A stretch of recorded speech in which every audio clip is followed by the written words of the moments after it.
Hey YouTube, Kevin here. I figured I'd do a nice little update video on the mx80. I had to replace the fuel tank, and I got the petcock right here that came out of the old one. There's supposed to be a little screen here that goes up to about that high for your primary, and then this right here, I mean for your reserve, and this right here would be a primary. But basically what had happened was this right here was letting crap through. It kept clogging up the filter that's inside here. A lot of people don't realize this. This is your filter. If you take this cap off, there's a little screen in there, and that's where you take the 10mm wrench. It's 10mm. Just unscrew that right there. There's a filter screen in there, and that plugs up. The tank originally that came with the bike, it's the one that was on it. It had a lot of rust in it, and they sealed it. That's a seal coat on it. It's nice and smooth. It just looks ugly. And anyway, on this side of the tank, right here, it was leaking. So after I got the bike done and the videos made and everything else, the what do you call it? The bike ended up having a fuel leak, and I didn't notice it until the riding it around for a few minutes. That all I could smell was gas, and really not happy with that. So I bought this tank right here on eBay. I painted it, and you can see it's nice and clean inside. It's got some varnish and but it's, I flushed it. Just has a little bit in there, some gum in there, but it's coming through. And I put on a new petcock on the side over here. Show you. And I always run an inline filter. I don't care what it is. I always run one.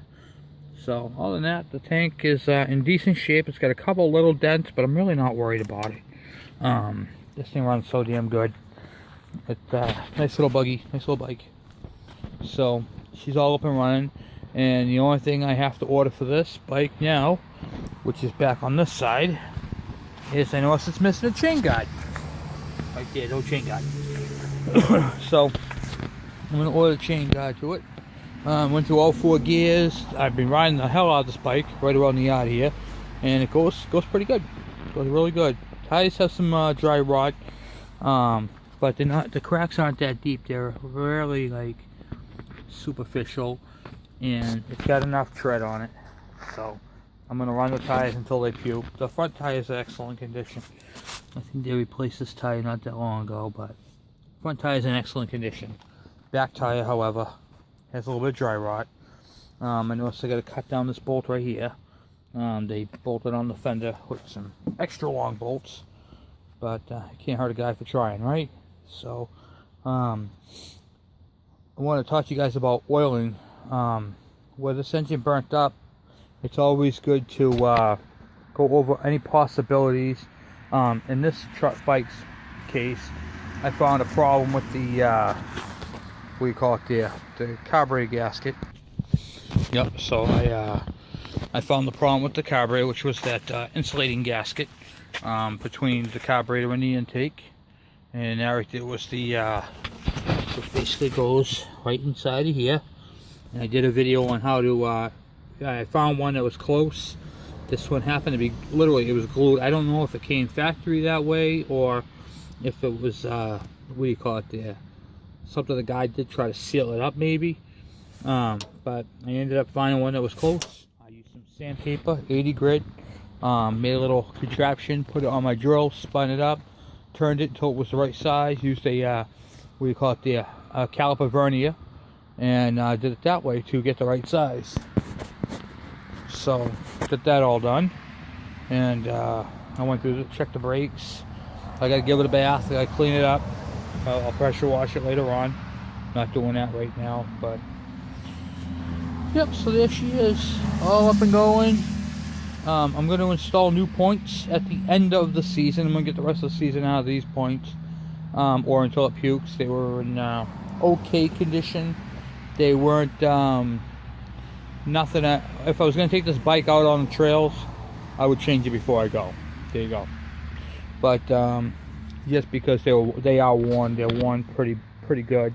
I did re-gap them, and it took a little bit, but I mean, for what the bike needs, for what it is, it's a nice little vintage, little puddle jumper, nothing big. It says 80 on it. It's actually technically 72 cc's. Seat's in excellent condition. The overall condition of the bike wasn't in bad shape. It's got the number plate on the front of it, so you can put a number on there. Not that you're going to race this thing, but you could. And this bike, they make the same exact bike, but they call it, this is the mx80. They make the same bike, which is a GT80, and the difference between the two is the GT80 has a speedometer on it, it has a headlight, it has directionals back in front, and it has a wiring harness and a battery. This bike right here has none of that. In fact, on the engine where the mag is, there's no coil for the what do you call it, the alternator. No alternator. It has one little alternator generator coil, and that's specifically for the ignition system, and that's it. So this bike is as simple as it can get. It's a one wire system. The wire goes up to the coil and then breaks off right here for your kill switch right here, and how it all works. So alright, so what I wanted to do is I want to talk to you a little bit about oiling. This particular machine right here has a automatic oiler, and basically how I check to see if they're working is if it's smoking out the tailpipe when it's running, if you get significant smoke. So what you're going to do technically is you're going to open up this top, you're going to take these two screws off right here, and you're going to line up your mark. There's a mark in there, and you're just going to make sure it works when you move the throttle back and forth, and that right there is going to tell you if it's if your cable's working. Just because your cable moves back and forth and the plunger goes up and down, there's a plunger, you'll see it on the cam, just because it goes up and down doesn't make it working. So if you have no smoke out the tailpipe when you goose it and give it throttle, you may have no oil. Also too is it doesn't use a lot of two-stroke oil, but you should see it go down. If you do not go down on the two-stroke oil, you could be burning up your engine. So always keep those couple things in mind. And it's better to have, in my case, too much oil than not enough, because once you burn them up, well, I did the video, you saw the video on what I had to do to the top end on this bike. But she's all back up and going, and I think I do my last and final video on it. I'm not going to do one when I put the chain guard, but I wanted to give you my update. I was able to pick up that tank right there for 60 bucks. Guy in Connecticut had it. The tank was originally gray and had a blue, like a navy blue pin strip to come up and around like that, and it says Yamaha right in the middle. In fact, you can still see some of the Yamaha. Maybe not in the right there. There's your Y. So anyway, I might put some sticker decals on it. You know, it says Yamaha in white letters, but I may not. So, but just be careful what you buy on eBay. This tank had a few dents in it, which you can clearly see from the video. What do you call it there when you look at the stuff? But realistically, on a dirt bike, you're gonna get dings and dents. It's a dirt bike. Chances are you're gonna lay it down. When you're looking for a tank, first and foremost, the internal condition of the tank. That's your first and foremost. And you also want to see if they have pictures of underneath, because this tank right here looks good on the outside because he painted it, but on the underside, you can see right there, it's just all rust. It's all rust and corrosion, and the inside of the tank is crap. And normally what happens with that is you're putting bad fuel in it, it's sitting too long, the cap was off, or it's sitting in a place that gets a lot of condensation. This is one of the reasons why I drain down my tanks, all the way drain them down completely. Because any liquid in the tank will cause condensation, gas, oil, whatever it is. Any liquid in a tank, in hot and cold, will cause condensation. That's how cars get it, and that's why people put the, what do you call it there? The gasoline antifreeze in the car. It makes that water burn. So make sure when you store them properly, and definitely look up. You can ask me if you have any questions on how to store a bike. I store all mine for the winter, and they all start up every season, so this bike's no exception. It's not, well, it's not gonna be an exception, so it's just neat to have an old vintage bike.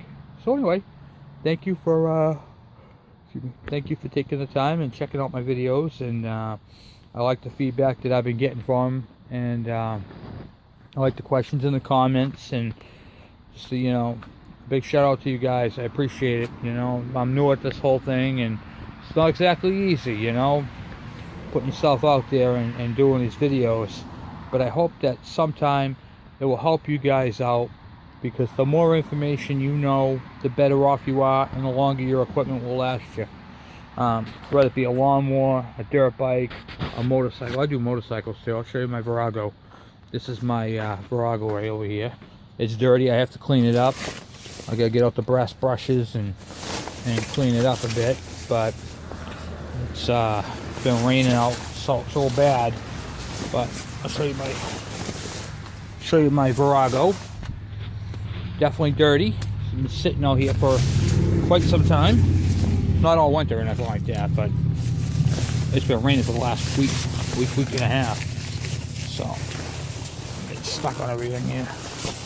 I gotta clean up by getting some rust on the bolts and stuff, but I use a little wire brush for all that. Okay. This is my 98 Virago 1100. I put the wire wheels on. A lot of people ask me, wow, my Virago came with these style wheels. This is another Virago, same year. Actually, this is the sister to my bike. What my bike looked like. That style wheel right there in the back. And it had this style wheel in the front. And I often get asked, I had a Virago, or I have a Virago. Where did you get those wire wheels? Did those come off a Harley? No, they did not come off a Harley Davidson. Those wheels right there came off of a 1987 Yamaha Virago 700.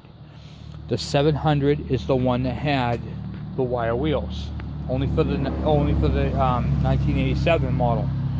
And then the European ones had those too. But I think they look really classic. And this bike, although it's a 98, a lot of the stuff you see on here is older.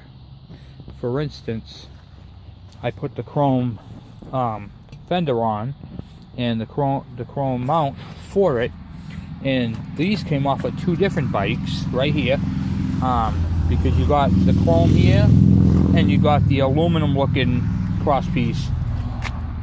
So these bikes right here, this came off the one that the wheels came off of, the 87. This right here came off of an 82, and then the back one came off an 85, and I put the rack on there. So got the, I'll show you. Seats in excellent condition. My gauges up there. I got my speakers. Now this is a $16 radio right here. It fit right in between the gauges, so I bought it. And I'm going to tell you a little bit about this radio. This radio is the biggest piece of shit you can possibly buy. It's made in China. It lights up blue.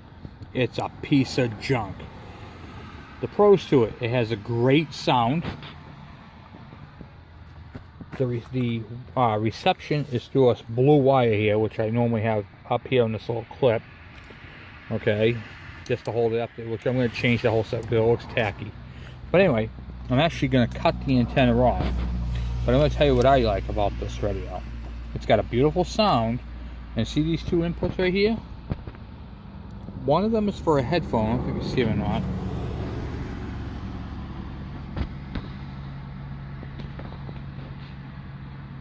Right there. One's for a headphone and the other one's an audio input. And I have XM satellite. So I use my XM. I'm an 80s guy, so I listen to my 80s on 8. And I could put my, what do you call it there? I have a mount that goes on here. It's like a mount for a GPS, which I rarely ever use. But I could put my XM in there, or I can use my phone, which I put in here, and use it to listen to iHeartRadio. So, and then you get this right here, this tight because of the weather, but it does open up. It's a pain in the neck to open. Well, anyways, that opens up. That's a cigarette lighter in there and a USB. And that right there is how I plug everything in. It's kind of bulky and tacky. It was like $8 on eBay, but I live in Epping, New Hampshire, and I go all the way up to the White Mountains. But the tank is beautiful. This bike has two tanks. It has one here, and then underneath the side cover on this side is another fuel tank.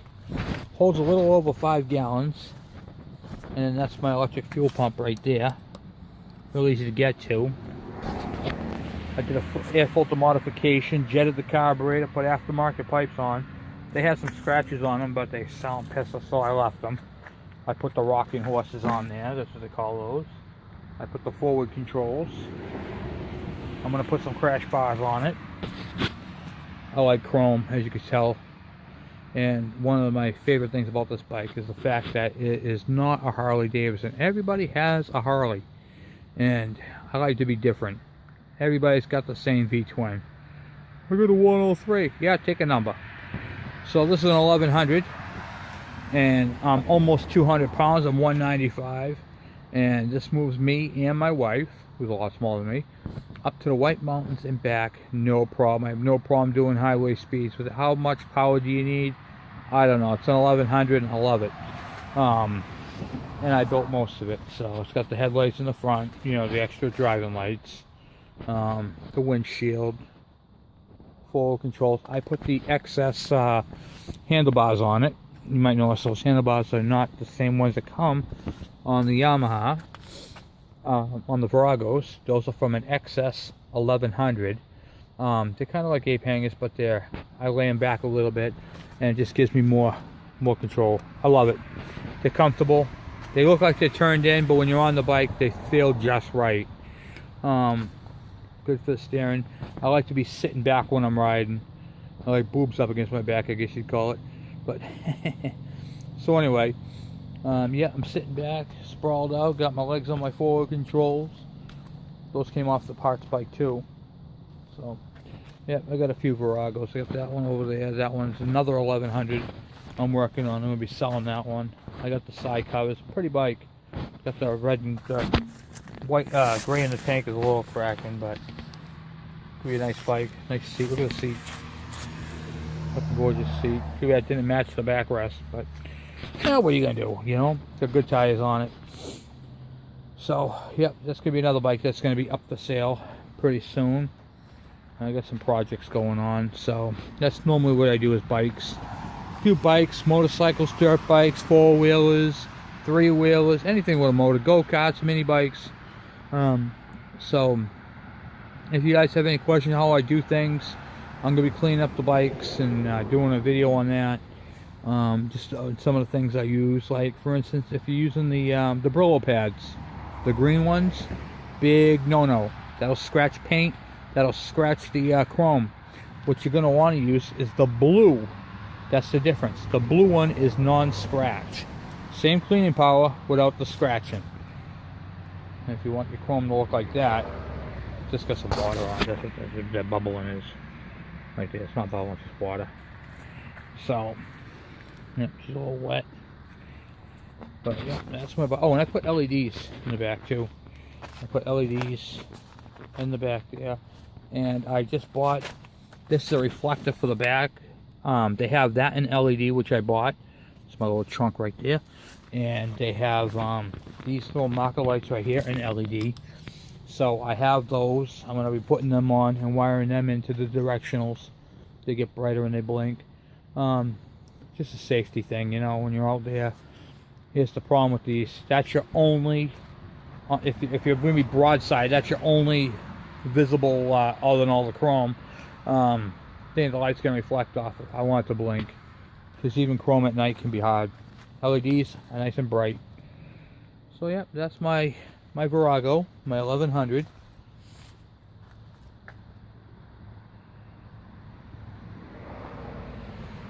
If you guys have any questions how I did anything, by all means, please let me know. So, well, thank you. Please subscribe and comment if you have any questions. Have a good night.